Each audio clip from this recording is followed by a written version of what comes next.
Querido Javerot, querido Javerim, una señora cumplió 100 años en Israel, que tiene una historia increíble.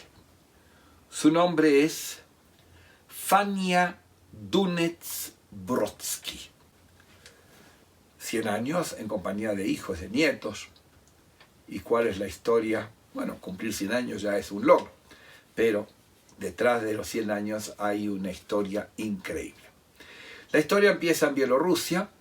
Era joven, parece muy capacitada en idiomas, y también estudió enfermería, y en el 41 entraron los nazis a su aldea donde vivía, y primero deportaron a 1500.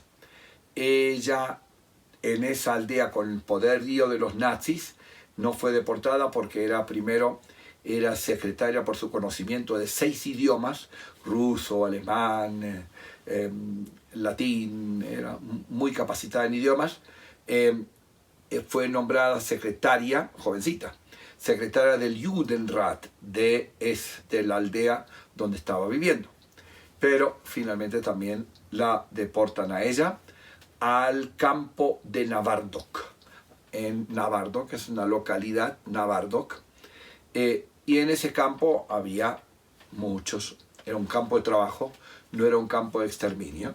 La gente trabajaba y después los despachaban hacia campos de exterminio.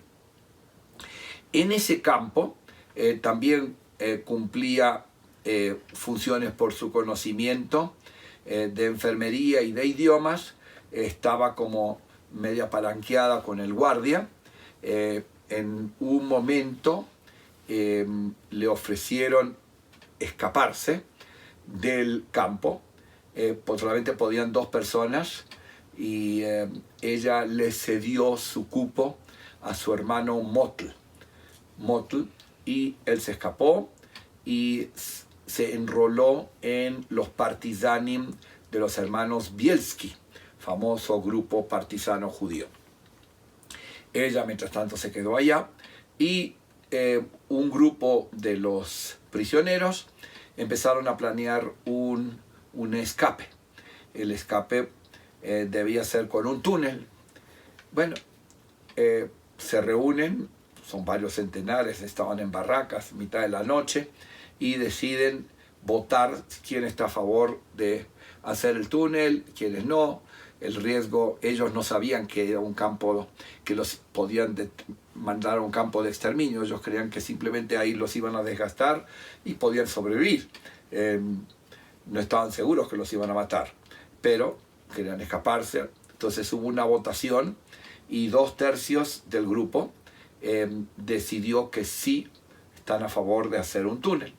El túnel iba a empezar debajo de una de las camas de la barraca, y lo iban a hacer con cucharas, con lo que pudieran conseguir, y empezaron a hacer el túnel de 60 centímetros por 60 centímetros, que da exacto, con los flacos que estaban, de arrastrarse una persona, uno tras otro.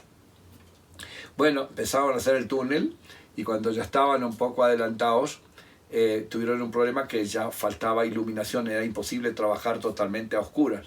Entonces uno de los prisioneros se inventó cómo sacar un cable, y sacó un cable, y con iluminación lograron entrar hacia el túnel. Imagínense, son varios centenares de metros.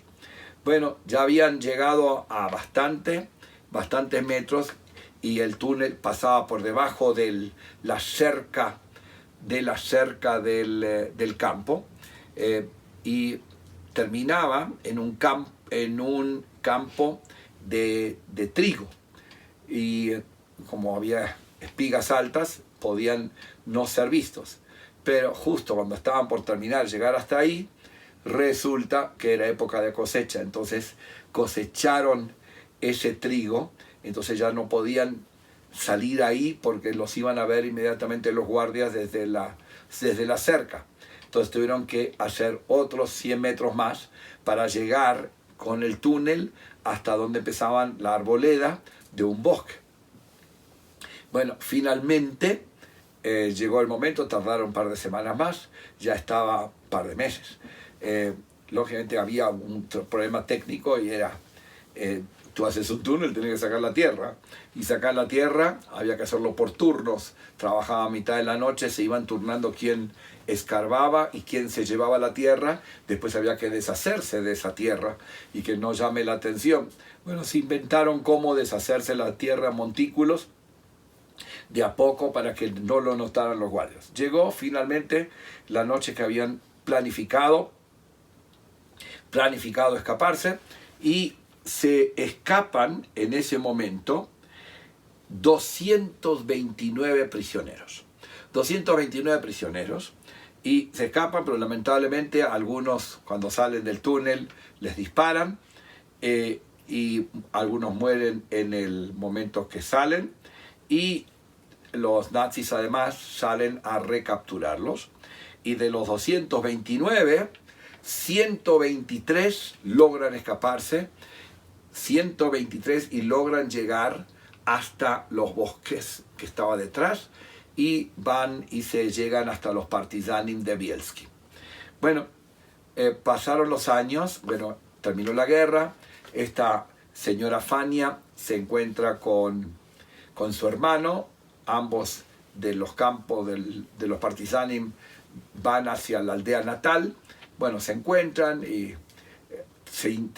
luego se internan en el campo de deportados, DPs, deportados, y finalmente ahí se enamora Fania de su marido y se casan, se van luego a los Estados Unidos, arman su vida, tienen 2 hijos, y ya cuando son mayorcitos deciden hacer aliyá.